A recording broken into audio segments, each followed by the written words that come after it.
Hello guys, જય શ્રી કૃષ્ણ. સ્વાગત છે મારો વિડીયોમાં. તો તમે જોઈ શકો છો સવારના 5 વાગે છે અને અમે બે ઉઠી ગયા છીએ ટિફિન બનાવવા માટે, કેમ કે મારા હસબન્ડને સવારના વહેલું જવું હોય છે એટલા માટે ઉઠવું પડે એમ જ છે, બાકી કંઈ હાલે એમ છે નહીં.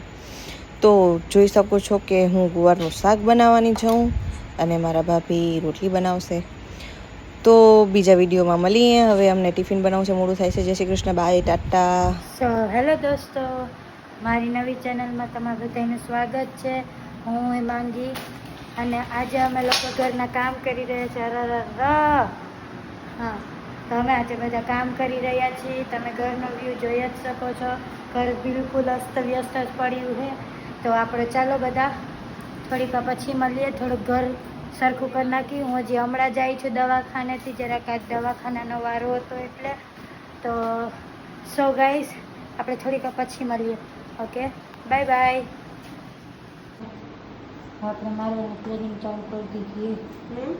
અમને મારવાની પ્લાનિંગ ચાલુ કરો. આવું કરે હા. ઘઉંના લોટમાં જો હોય ફિનાઇલ નાખી દીધી ને એની રોટલી અમને ખવડાવી દે. મકોડા એટલે એમાં ગોલપુટીમાં ફિનાઇલ નાખીને દર ભરું હું મકોડામાં. તમે અહીંયા કરી શું રહી આવો? આ જો આનામાં દર છે ને એ ભરું હું મકોડા આવે છે રોજના. જો હા મેન સાઈડમાં મકોડાના છે દર. જો ગાઈસ ફિનાઇલ નાખું તો એની સુગંધથી આવે જ ને. હેલો ગાઈસ, તમે પણ જોઈ લ્યો અહીંયા દર હે. ઝૂમ કરીને જોઈ લો. ના દેખાય તો ઝૂમ કરી લેજો તમારા ફોનમાંથી. કોઈ એ ના જોયું હોય તો देखो गाइस, ये है मकोड़ा का दर. आपने तो देखा नहीं होगा. नहीं देखा है तो हम ज़ूम करके दिखा देते हैं आपको. ऐसे ही चीजें देखने के लिए हमको फॉलो और सब्सक्राइब करें, लाइक करना ना भूलें. और ये मैं घुस गई हूँ अंदर. अब देखते हैं कैसे लापी भरते हैं. मैं આવી જાય મકોડા ખબર પડે એવું મને. હે ડોલ દીદી, તમે કડિયા કામમાં ચડી ગયા તો શું થાય? તો તમને કેવો અસર પગાર જડી જાય. હેડ માસ્ટર બનાવો. કડિયા કામમાં હેડમાસ્ટર ના હોય તારો ડોહો. તો બધામાં હેડ માસ્ટર હોય તો આમાં શું કામ ના હોય? કેમ કે માસ્ટર ના હોય, કડિયા કામ વાળા કડિયા હોય.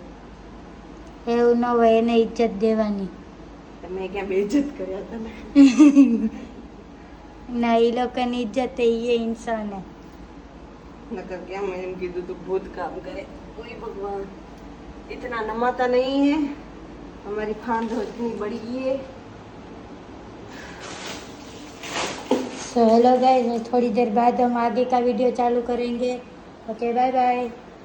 તો હેલો ફ્રેન્ડ્સ, જો તમે મારા ઘરની હાલત, અને અત્યારે હું રસોડું સાફ કરતી હતી.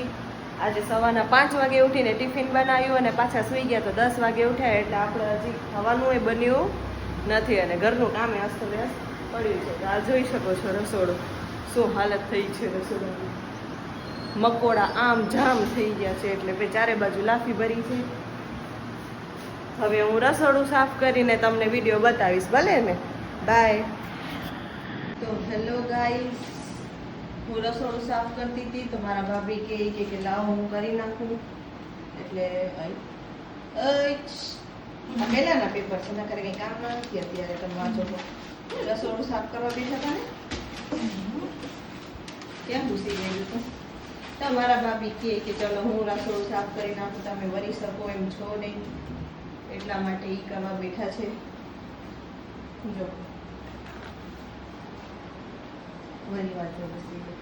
એ ભાભી મોડું થયું. હા, મારા રસોડાની હાલત જો. કોઈ કે તો થોડીક વાર પછી જોજો ટન થઈ જશે એકદમ રસોડો. મોબાઈલમાંથી એમને વસ્તુ ચાલુ કર્યો નથી, એટલે ટીવીમાં આપણે કંઈ આવે એમ છે નહીં અત્યારે. વસ્તુ ચાલુ કરશું અને ગીત રાખશું, પછી કામ કરશું. મસ્ત ગોઠવી નાખજો.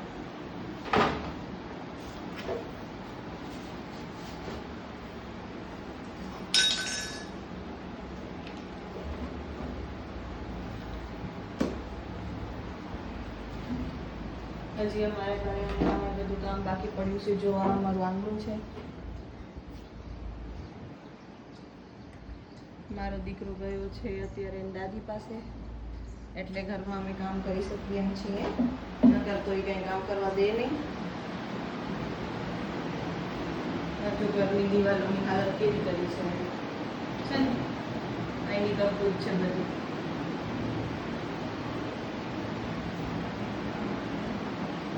ગાઈસ, તો તમે લોકો મને જરા કોમેન્ટ કરીને કહેજો તમે ક્યાંથી અમારો બ્લોગ જોવો છો, કેમ કે અમે હજી બ્લોગ બનાવવાનું ચાલુ કર્યું છે.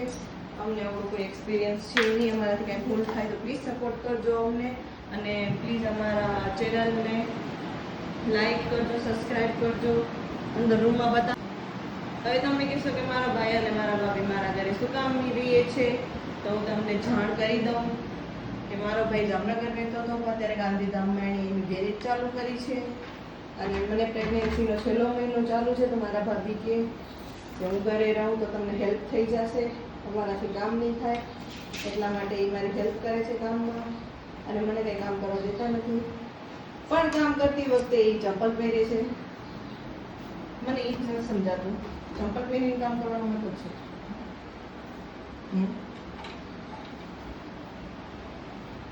હવે તમે એનું મોઢું જોઈને એમ ના કહેતા કે મારા ભાભીનું કોઈ વ્યસન છે, કેમ કે મારા ભાભી આજે મૌન વ્રત ધારણ કર્યું છે. એનું એવું માનવું છે કે આપણે મૌન વ્રત રાખીને આપણે કામ કરીએ તો આપણું કામ જલ્દી થઈ જાય છે, કેમ કે એનર્જી વેસ્ટ થાય નહીં. દેખાય છે તમને બધાને મારા ભાભી કેવું સુંદર રીતે કામ કરે છે. આટલી સુંદરતાથી કોઈ કામ કરી શકે એમ છે જ નહીં. મારાથી તો જરાય ના થાય, મને બક કરવા ખપે. તો ચલો ગાઈસ, હવે અમે ઘર એકદમ ટનાટન કરીને પછી તમને વિડીયો ઉતારીને બતાવશું કે મારું ઘર કેવું લાગે છે કામ કરી થઈ ગયા પછી. ઓકે, તો હેલો દોસ્તો, તો અમે લોકો અત્યારે જઈ રહ્યા છીએ અંજાર, અને માતાજીમાં જરાક સામાન લેવા જવાનો છે. એ વસ્તુ લઈ આવી અમે, અને હવે અંજાર જઈને અમે આગળનો બ્લોગ તૈયાર કરશું. Okay, bye.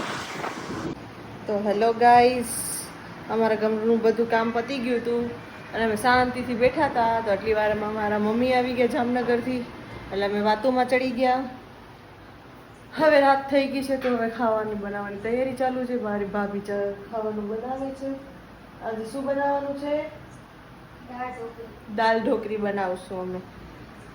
તો ચલો હવે દાલ ઢોકળી બનાવી ખાઈ પીને પછી મળીએ તમારાથી. બાય. સો હેલો ગાઈસ, તો હું ફ્રી થઈ ચૂકી હું, અને અહીંયા વણાઈ છે ઢોકળીનું, ને મેં દાલ ઢોકળીની દાલ વઘાર નાખીએ, અને ઢોકળી વણાઈ છે, અને હવે ઢોકળી નાખી દઈશું, અને દાલ ઢોકળી બની જશે. તમે જોઈ શકો છો દાલ ઢોકળી બની ચૂકી છે. હમણાં હવે આજ ખાવામાં બહુ મોડું થઈ ચૂક્યું છે, કેમ કે હું અંજાર ગઈ હતી, એના કારણે બહુ ઘણું મોડું થઈ ચૂક્યું છે. તો નેક્સ્ટ વિડીયોમાં આપણે મળીએ. Okay, by.